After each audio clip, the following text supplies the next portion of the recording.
Welcome back to Inside Personal Growth. This is Greg Voisin, the host of Inside Personal Growth. And joining me from Springfield, Missouri, I used to live in Missouri, but I used to live in a town called Webster Groves, Missouri. It's a long way from Springfield, but we have Jaime Jay joining us. And Jaime, if you would, hold up your book, Quit Repeating Yourself. We're going to be talking about that book right there, and Jaime and everything else. And I love Jaime's website. It's just quitrepeatingyourself.com if you want to go there. And I love his quote right at the top. He says, if you don't believe in your vision 100%, why in the world would anyone else believe in it? Jaime Jay, the CEO of Bottleneck Distant Assistants.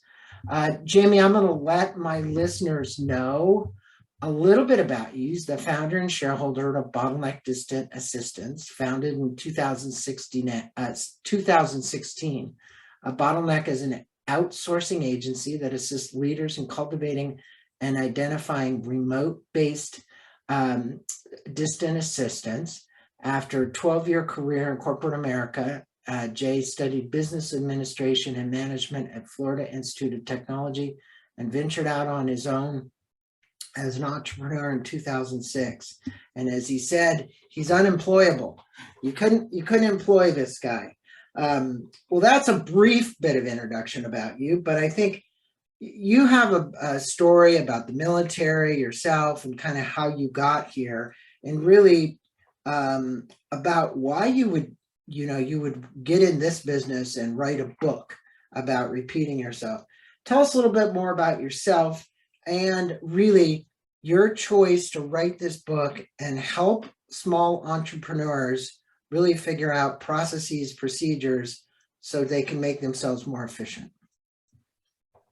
First and foremost, Greg, thank you so much for having me. I really appreciate you sharing this time with me and allowing me to share a little bit of my story, because I think I might be able to help some other people out, or at least just maybe open up or create some ideas for other people because of some of the experiences that I've had. And what the beautiful part about each of us individually is we all have our own experience that nobody else in the world has had. There's a lot of similarities and things like that, but what I really appreciate is being able to share what it is that I've gone through and the journeys that I've gone, because other people may experience pain and things like that. Now, they may not have experienced pain to the level of I've experienced, or they may have experienced it even worse than what I've done, but pain and stuff like that happens, and it feels just as painful to someone else based on their position. So the reason I wrote this book was because I kept getting a lot of the same questions asked of me, and I finally thought I should just write a book. And I should just answer all these questions that I continually get asked. And I've been doing this now 16 years. So I've really learned a lot about the hiring process and creating a really positive culture, and how important it is to have systems and processes within your business. As a matter of fact, those are the 3 different parts to this book. That's the main reason that I wrote the book, with the hopes that for all the people that ask me the questions, maybe someone else doesn't even know to ask that question, but it might help them out and benefit them. Because we all know if I've been there and done that and went through the trenches and worked hard doing something that someone else is now maybe just getting into, or they are blocked and can't seem to kind of overcome that, maybe the gift of reading an excerpt from the book can help them kind of overcome that challenge. Well, look, the devil's in the details. There's as many Todoist applications and Asana and all these kind of things that are designed to keep people on task. Those are the tasks. There's methodologies out there. There's a thing that a guy has at productivity.com that's called the bento box, right? Large, medium, small. Focus on what do you want to do? Are you going to eat the frog, the big one, all at once? Are you going to do all these things? But that's all in kind of every day. Each of us gets in that, whether we like it or not. We step into a world of that because we're in technology world, and we have associated tasks for our day. And many of us don't delegate those. Many of us do them, and we're doing, as you'll probably tell people, $17 an hour stuff when you're supposed to be making 125 an hour, right? But your book is entitled Quit Repeating Yourself, and you mentioned that coming up with the title and the name of the book, which was kind of an extreme challenge for you. Tell us a story about why it was so difficult for you to, come up with that title when it just seemed so obvious. And I have to thank Fiona Qualls, because she was working with me at the time. She was helping me with my marketing and stuff. And she says, Jamie, you always say quit repeating yourself. Why don't you just name the book that? And I'm like, that's a freaking great name. At the point I was doing like the t-shirt entrepreneur and like all these different things. And, I threw that out there to a couple of friends. They're like, that doesn't really. And so so I have to give credit where credit is due. That is all due to Fiona Qualls for coming up with that. And it was just amazing, but it really resonated. As soon as she said it, I was like, that's it. No other that's it. I went right to the publisher. I said, I got the name of the book. This is it. And it was one of the biggest challenges. Now, a lot of times when you find success, there is success in some kind of a recipe where you repeat that success, right? So you want to repeat doing what's working, but always be able to explore new things. Where I came up with quit repeating yourself, just like if you're a programmer, they know DRY, don't repeat yourself. So if you have a line of code here, you can always resource that code and reuse it somewhere else by programming to work where you don't have to rewrite the code over and over and over again because chance of mistakes happen. The reason I say quit repeating yourself is stop doing the things that are not your best work. Stop doing the wrong things and focus on doing what's your best work. And what that means is a lot of people repeat themselves every single day. For me, one of my biggest repeaters that I quit, and thankfully so, was checking my email. I spent 90 days, I remember I measured it, about 90 minutes a day on email. There's studies of the average person spending more time than that on email. For me, I thought that was a lot, but that's 90 minutes. I spend about 10 minutes a day on email now because I've delegated that task. I've stopped repeating myself. Do you realize how much time that saved me in a year? 2.5 months. 2.5 months of time I've now found for myself.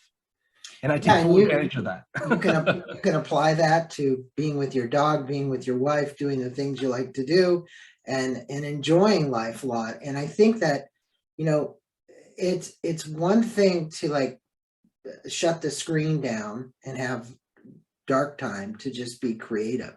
And it's really important that we take that time to be creative. And you have a section in the book that culture eats strategy. That's it's been said many times. And a sad story of your mom being admitted to the hospital. And I think this is important because for everybody out there, you're wanting to build an organization with people and processes and systems that the culture is vibrant, alive, and people are engaged and they like what they do. If you would share the story with our listeners about culture and the hospital and your mom. Yeah, I'd love to. And I'll first start off by saying, too, there's a gentleman, his name is Brian Scudamore, started 1-800-GOT-JUNK, OTE brands. He's doing very well now. But when he started his business, he had 11 employees. And he walked in one day and none of them were smiling. They were not happy to be there. And you know what he did? He fired them.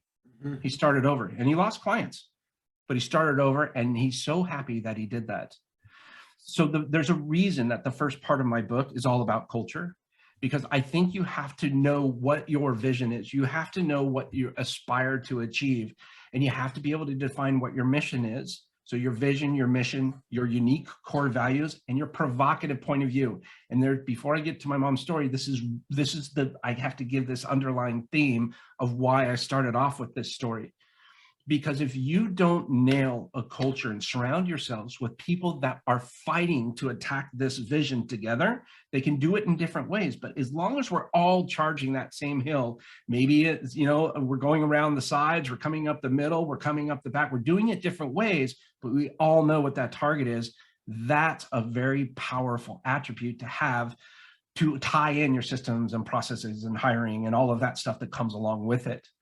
So the reason why I'm so focused on having a positive culture versus a very toxic culture, or a culture that's indifferent, is the very simple thing that I realized in the very first part of 2020. I got a call on about January 3rd. My mom had been admitted to the hospital. Okay, she wasn't doing very good health-wise. She's in California. I'm in Missouri. And so I went out to see her, and she couldn't breathe very well, and she was having a tough time. And I literally found out the morning, I called my assistant, Raina, who's now our director of operations. I said, hey, my mom's sick. She just got put in the hospital. I got to go. And we had a ton of stuff on the docket. Like, this was right before COVID, like things were going great. And she said, Jamie, this one always gets me. So she said, Jamie, don't worry about it. We got your back. So I took off, just left. She canceled all my appointments. I flew out there. And as soon as I landed, my mind was going crazy. But as soon as I landed, I was like, okay, wow, shoot, there's no one running the company right now. So I pulled over on my way to the hospital after I got the rental car, and I said, hey, Raina, what are we? She's like, don't worry about it, Jamie. I'll handle this stuff. Now, here's the kicker. I spent about 3 weeks there, and I thought, oh, my mom had open heart surgery. She's going to get better. So I stayed through the surgery and then stayed a couple of days after. I said, Mom, I got to get back to work. She said, I know, I get it. And she's on a breather and all this stuff. So it was very hard for her to breathe. So it's pretty emotional time for me. So I pick up, head back, and come back to work here. The next day I get a call from her doctor saying, hey, when are you coming back? I said, I figured I'd come back in about a week and a half, 2 weeks, just got to get some. He goes, you might want to come back sooner. And I was like, what? He didn't say anything. I go, is she dying? He said, you might want to come back sooner. He wouldn't answer the question. So I'm like, oh, great. So I said, Raina, I just got the worst call from the doctor. I got to go. She said, don't worry, I got your back again. And I'm like, and this time I wanted to bring my wife out, because at this point I'm pretty scared. I've known my mom my whole life, right? Like my best friend, like we got along really good. Went back out there. This is now middle of February, end of February. And thank the Lord I went back, had a visit. The night before she passed, my cousin came in. She was a nurse. She said, Jamie, have you told your mom it's okay to go? Because the whole family came in, and my mom said, am I dying? And we were like, no, you're good. We'll get through this. And I now much better understand what palliative care is. But she told me, Jamie, you need to tell her. Well, the next morning, everybody else had gone home. It was about 6:32 when I wake up, because I hear a breath and then nothing, and a breath and then nothing. And I was like, wow. So I went and sat next to her and grabbed her hand, and I felt, she barely moved it, but I felt it. And I said, at this point, I believe it was about 6:35 or so. And Sarah had called me, my wife, and said, hey, we want some coffee? And I said, yes, please bring me some coffee. And I said, Mom, it's Jamie. I love you. It's okay. I'm going to be okay. 2 minutes later, she had passed. So it was almost like she was holding on. So I called Sarah and I said, don't worry about the coffee. Just come here. Mom just died. So that was a pretty challenging time for me, to say the least. Family and all of that, and going through that process. Now I had to kind of take care of her things. And that's why I really promote living wills. Get them if you don't have them for all of your loved ones. Do it today. Do it today. It's not expensive. If you don't want it to be, you can literally go online, get a living will, go get it, by what do you call those people that record the documents? A notary. Notary, thank you so much. Lord Almighty. Go get it notarized, and then just put it in a file. If you want to change it later, get it today. So longer story longer. This is now March 5th, 6th, 10th, somewhere in there. We're on our way back, and COVID's just now breaking out. And I finally get back around the second week of March, and my company was doing better now. After me being through all of that chaos, almost 2 months later, we had more clients. The company is running effectively. It didn't burn down. Everybody's happy. Everybody's still working hard. Everybody kind of just went and they did work for other people. That is an incredible culture. And that is something that I wished everybody could experience. That's why it's so important to surround yourself with people that fighting for that vision. So that's why I wanted to kind of preface that story with my little story and overview about Well, vision. you know, it's when you come to a point in a life where you're seeing your finitude, you know, the end. In this case, I don't know all the circumstances behind your mother, but you know, I lost two brothers in the last 2 years, so I understand. And they weren't real old. You know, one of them was like 77, and the other was 70. And yes, being prepared, but importantly, your story here is about the culture that you created in your business. It's as much about those people stepping up, taking over, and continuing to grow your business while you were away. And I think if every business owner could say, that's what I could do, you know, I'm just going to leave. I'm going to travel the world for 3 months. I'll be back and see how things are going. But most people are so attached, they can't. And you state that you created a movement called the ripple effect to make an impact on the world. Tell us more about the movement and how are you involving and motivating people in that ripple effect? Because your story was very compelling. Oh, thank you. Well, the ripple effect is amazing. And basically the ripple effect is you take care of yourself first, health and your own backyard, your finances, and you have to put yourself in a position to clear that up. I know it's time for me. And believe you me, I was homeless at a point in time, terrible credit rating. I didn't have anything, nothing, but I had to figure out a way to build it up so I could take care of myself in my own backyard.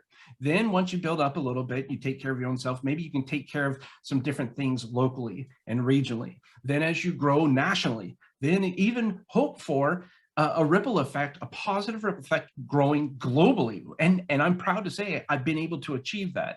And what we do by the ripple effect is we teach this within Bottleneck and even with our external distant assistants that work for our clients. We teach the ripple effect. And what that means is do something nice for somebody else and it will always come back. Always do something nice. When we have exit interviews for people here and they go on to leave, I'm the first person that's going to sign a letter of recommendation if they are going on to live something for their journey. If they want to use Bottleneck as a stepping stone to get to something that they truly want to get to, I'm all for it. If they are aspiring to be their own CEO one day and I want to help them get there. I think that's amazing. One of the questions we ask when we do interviews is, okay, what are you going to do when you leave Bottleneck? And people are like, wait, what? I really want to work at Bottleneck. Well, what are you going to do when you leave? Because then that way we can do two things. Either we can define the role for them, or we can help them on their way to get them to where they want to get to. Now, the ripple effect is this. I do something kind for someone else to help them. They do something kind for themselves, for their community. And what's nice is that could be business. So I could help out a client by saving them time. They earn more money. They do bigger things. They invest more locally. That other business can do better because now more money is coming into this other business. They're paying their employees more. It's a ripple effect. And one of the stories I had, we had a wonderful lady that worked for us, Christine. She was amazing. And she played violin. And her goal was to go to Juilliard. Now, she didn't quite make it to Juilliard yet, but she did get to play in the Manila Symphony. And we talked about a year and a half after she left. And she said, Jamie, I just want you to know the ripple effect is in full motion here. And I said, what do you mean? She goes, well, I am now teaching kids that can't afford to play violin. I got some violins donated. So we meet once a month and I teach them how to play violin. So she's giving back to her local community. And she said, Jamie, I just want to say thank you for helping me learn what the ripple effect is all about. And now she's teaching that to others. And hopefully that will just keep growing and growing and growing. Ripple effect. So that's what the ripple effect is. Well, I agree with you. And obviously this show I do helps the homeless. Everything that comes from this goes to the homeless. So all the ads that we put out for you and people, and we do this together because there's a minimum donation people make, I'm out giving it to the homeless. But the most important thing is what will resolve our problems in the world, as you said, is empathy and compassion. The more empathy and compassion people have, and they understand that's a, emotional intelligent quotient, the better the world is going to become, and the better their world is going to become. And in creating the foundation, you state that culture is king, but business leaders sometimes get lost. Where do you think business leaders should start in developing a new foundation to avoid getting lost? Well, there's a couple different areas, but what I think should be done is take some time, and I know this is crazy and you've probably never heard this before, but take some time to think about thinking.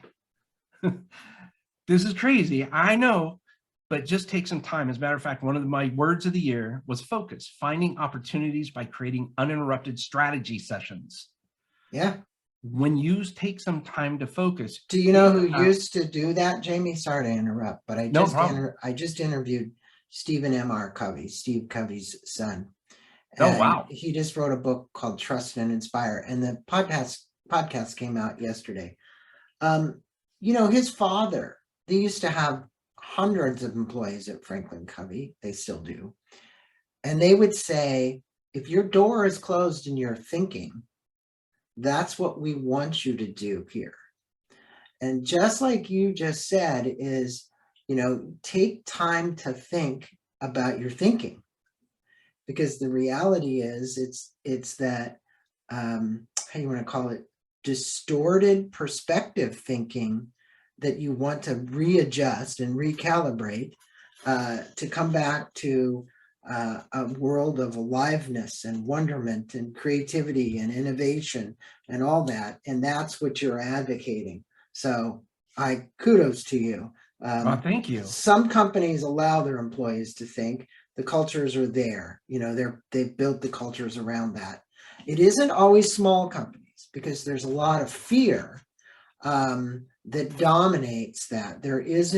It's a command and control environment versus a trust and inspire environment. But what I see is you've got a trust and inspire environment versus command and control, or you wouldn't ask those questions, right? Absolutely. Yeah. So you state that in business strategy involves many moving parts. You also defined and shared 5 areas that can help identify the foundation of strategy. Can you discuss those 5 areas to our listeners, and what those areas would kind of help them in their business? Because your book is about quitting repeating yourself. So these are the foundational strategies that can help you with that. Absolutely. And going back to thinking about thinking, this is one of those things that you can think about, because you have, in my opinion, the way it works for me, everybody's different. But if I have an idea or a concept, I have to come up with a strategy. And then I build my vision and mission into that strategy. And from there, I can really launch something that I can believe in. Because right before I go into these 5 things, there's one thing that needs to happen aligning with strategy, culture, hiring, owning a business. There's one thing that you have to have, and that's passion. Because no matter what you do as a business owner, business leader, team leader, whatever it is, no matter what you do, you're probably doing something that you have some kind of passion around, hopefully. But no matter what you do, you're going to hit some dark times. And I believe in the 75-25 rule. If 25% of the time I'm doing stuff in the trenches and doing stuff like strategy and planning, like that stuff, like it's not a lot. It's not very sexy. These are stuff that you're doing when no one else is looking, but it's necessary, because I know that 75% of my time I get to talk to Greg. I get to, go around and talk about my book. I get to spend time with my wife. I get to do the things that I love and I thrive. And when I get calls from clients that said, thank you for helping me get my time back, that means the world. This is why I do what I do. I thought at first when I did, I was doing it for the money, but it's not true. It is not true. It's to affect people's lives, the ripple effect. So If you can have that passion, it'll take you through the difficult times so that you realize, hey, I'm going to reward myself on the other end of this thing because of what this is. That's why you have that vision. I think that they say that if you love what you do, you don't work. And I think the word work is really outdated. It's an old-fashioned term that we use, a vernacular that's there. I get that the most of the world says workplace, work, world, we work, we work. But if you have the passion you have that you've exemplified so far, just in the last 20 minutes, it's not work for you. It's a love of what you do. And to get there requires that people fine tune their own instrument to determine what it is that they do love. Just like you said in my onboarding, I asked people, what are you going to do when you leave, Bottleneck? And they're like, what? They're confused by that, because you're not certain if that is the passion they found. Certain number of them are going to stay and say, well, this is the passion with Jamie. I'm going to stay here. I really, really like this. But maybe it is that stepping stone. So, you create a systems-driven foundation. Let's talk about it. That's what you're about, is creating systems for business that provides confidence needed to scale effectively. And so you just said, hey, look, I moved and I saved myself 2.5 months of time by outsourcing all my email to an assistant who helps answer that email, or however you did it. What advice can you give our listeners about creating the system that works? Okay. Now we're in the meat and potatoes here. This is like, okay, am I going to be able to turn off that screen and actually give myself 2.5 months? And then what mind shift state has to occur for me? I guarantee you that Bottleneck has the resources, but you need to bridge someone's fear of that, right? Because a lot of times they think, Jamie, they've got to answer that email themselves or it won't get answered right. They think if they delegate it and they delegate something, it's not going to get done properly. How do you ease the fear and then help them set up that system? Very easily, in one simple statement that I learned from Scott Beebe: do something as if this is the last time you were ever going to do it. Say that again. Do something as if it was the last time you were ever going to do it. Okay. Document. And for those of you that I didn't get to answer the 5 steps of the strategy, you can go to page 90 in my book of Quit Repeating Yourself, and you can see there. Why don't you just say the 5 steps real quick? It's planning, strengths and weaknesses, efficiency, competitive advantage. Those are the 5 steps there, and I go into detail in those. And I don't want to waste too much time because we're limited here, but I go into those different steps there. But I think there's the questions that you asked right now. It's a perfect launch off to doing something as if it was the last time you're ever going to do it. How do you get rid of the fear that someone else is going to make a mistake with your baby, with your machine, with your system? Well, first and foremost, get out of your own way. Get over yourself. One of the hardest things that I did and still continue to do, meaning that we've had people working in the company right now that are basically creating sales strategies and things, and they're making decisions. And sometimes it's like, whew, I'm not involved in that meeting. Like, okay, should I? But no, they're here for a reason. They're super smart. Why would I hire them if I didn't expect them to make decisions on my behalf? And so getting out of your own way is the very first thing to do. But how can you do that effectively? You need to get what's in your head out of your head. You need to document everything. So what I did is I came up with this little email campaign thing, or this little email delegation tool.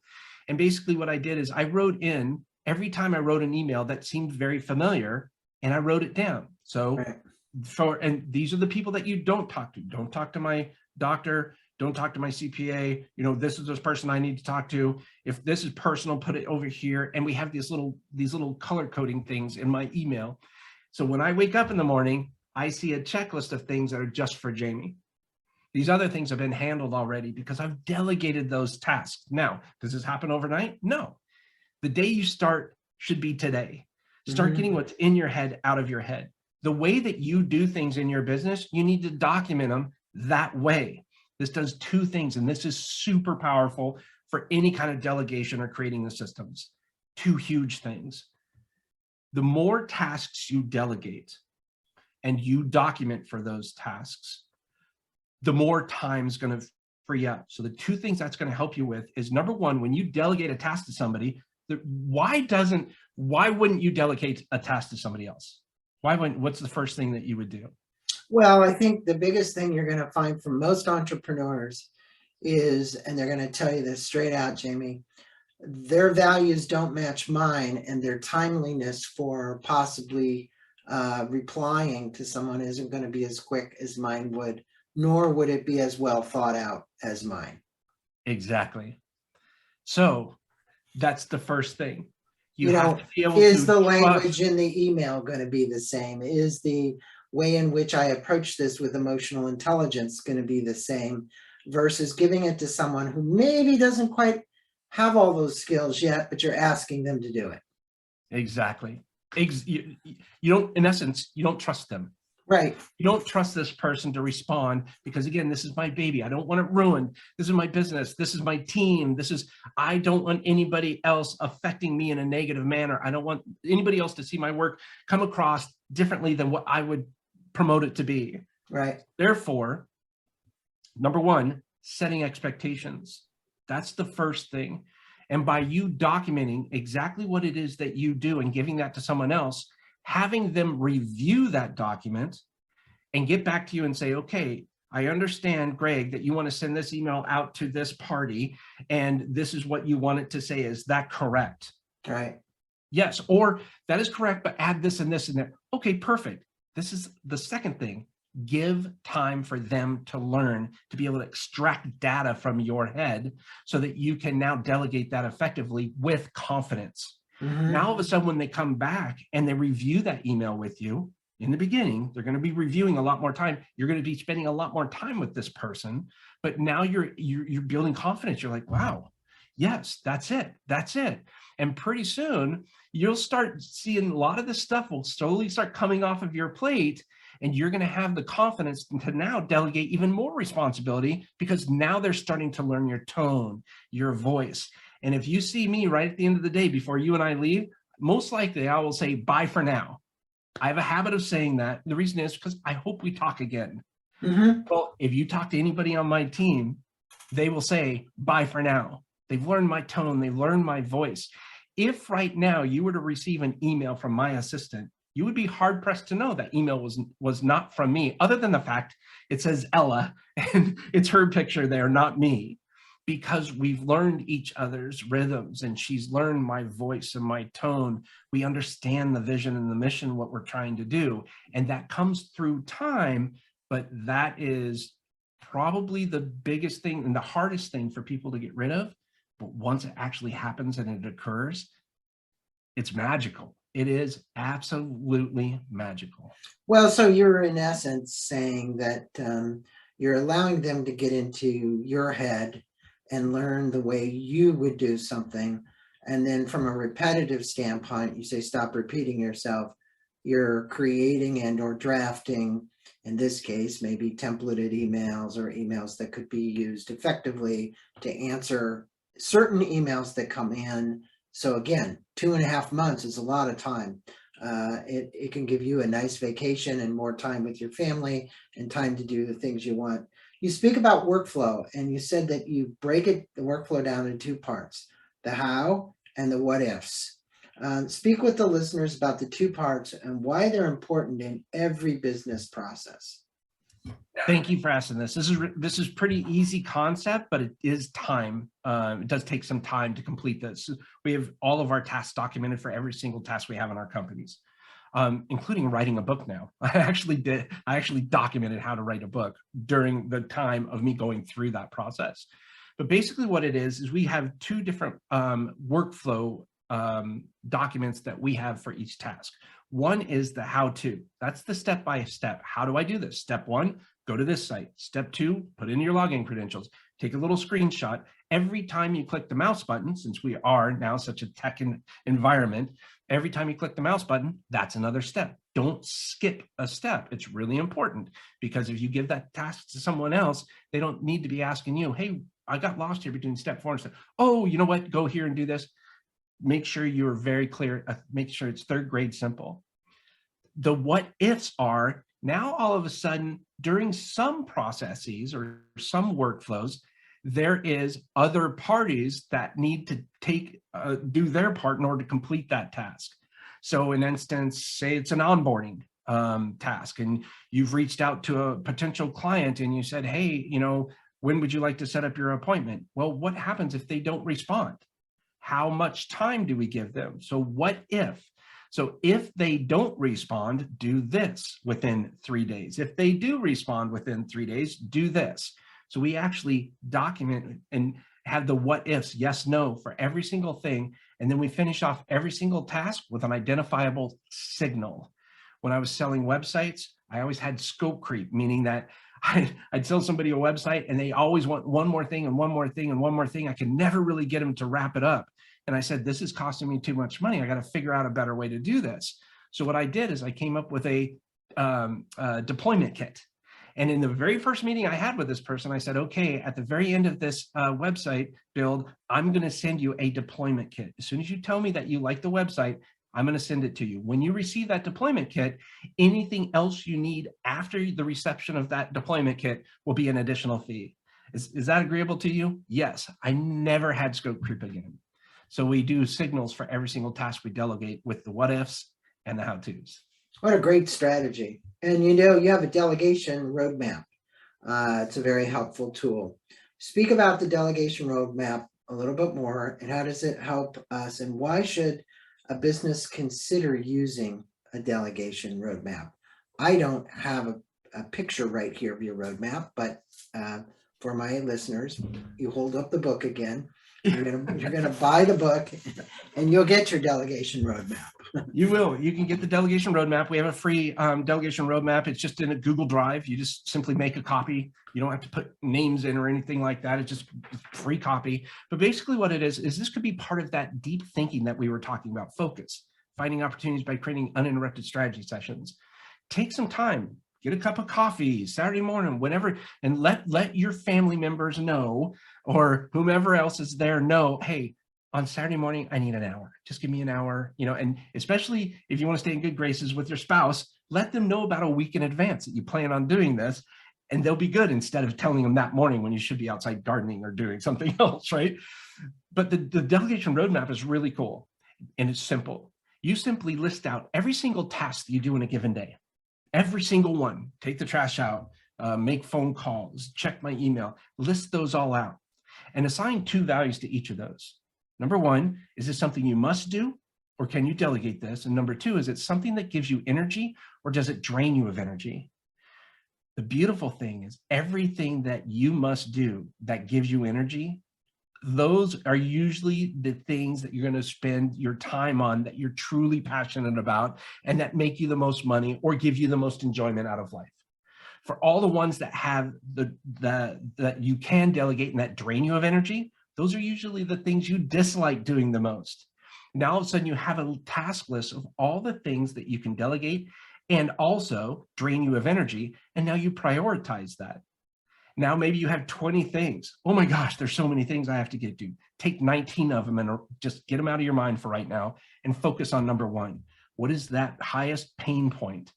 Now figure out a way to document what it is you do normally that just is nails on a chalkboard for you, so that you can delegate that task away. And then just start working through it. 2, 3, 4, 5, and pretty soon, before you know it, you have your own workflow library. So that when you are ready to hire somebody, you can now delegate that, and they're going to be able to perform that task exactly the way you would, because you wrote out the workflow for that. Well, I reflect back on an interview that I did with Dr. Jim Laurer, The Power of Full Engagement. And Jim Laurer says there's only one thing that we really have to do well, and that is energy management. And what you've spoken about is the depletion of energy by doing tasks that you either don't like or you're not good at. So let's just say you're not good at it, versus those tasks which you excel at and you really love doing which energize you. They give you more energy. They don't deplete your energy. And so if you were to leave the listeners with 3 main points to take away from the book, what would they be? And how do you recommend that they possibly just use these tools to transform their business and their lives and their perspective about life? Thank you. Thank you for saying business and lives, because I don't believe in work-life balance. I just believe in life balance. Because if we're not passionate about where we're working, that's going to affect our life. There's no difference. It's one life, and we need to take advantage of it. To answer your questions, the first 3 things. First one, I'd encourage you to get the book. It's a relatively quick read. It really is. And it's fairly topical, so it's easy, I think, for people to absorb. The second thing is figure out what it is you want to do. What is your vision? You could have a vision, a mission, core values, but you don't necessarily know them. If you can't knock those out right off the top of your head, it might not be right for you. So maybe that would be the first thing I'd go through. Reimagine what your vision is. Where do you really want to do? Where do you really want to be? The third thing is, once you do that, start designing your life by going through a delegation checklist, delegation roadmap. I'm sorry. Once you go through that delegation roadmap, I think there's going to be 3 things that are going to appear in your life all of a sudden. Number 1, sense of accomplishment. Number 2, direction. And maybe number 3, some clarity. All of which go in line as of the time of this recording, which is April 2022, National Stress Awareness Month. Yeah. These are things that trigger stress every single day, because there's always something on that to-do list that it's just gnawing at you and it's preventing you from releasing a little bit of creativity. So yeah, those would probably be the 3 things. So Jamie, if my listeners wanted to get the book, we're going to put a link to Amazon. We're also going to put a link to quitrepeatingyourself.com. There'll be a link there. You can get the book there, order it now. Those charts you talked about that are on Google Drive, is there a way for them to get it without them getting the book, or do they need to get the book and then get You know what? There is a way, and I'll have to have my assistant send the link. I don't have because it's a little bit longer link, I think. Yeah. But let me figure out, and I'm happy to send them so you can put them in your notes or whatever, so people. So we can put them in the blog, and then people Absolutely. can virtually, have a tool that they could use, and then we can put a link to buying the book. But I always think, sometimes people like to see stuff, and it's a good opportunity. It's something you've used over and over. So great. We'll make sure that goes up. Jamie, thanks for being on Inside Personal Growth, sharing your wisdom, your knowledge, your expertise about life, living life, and loving your work, really loving what you do and creating a culture around you that supports you doing what you love. I think that's so important. And it's been awesome having you on. Again, for everybody, the book is Quit Repeating Yourself, Jaime Jay, and he's been joining us today from Springfield, Missouri. Thanks, Jamie. Thank you, Greg.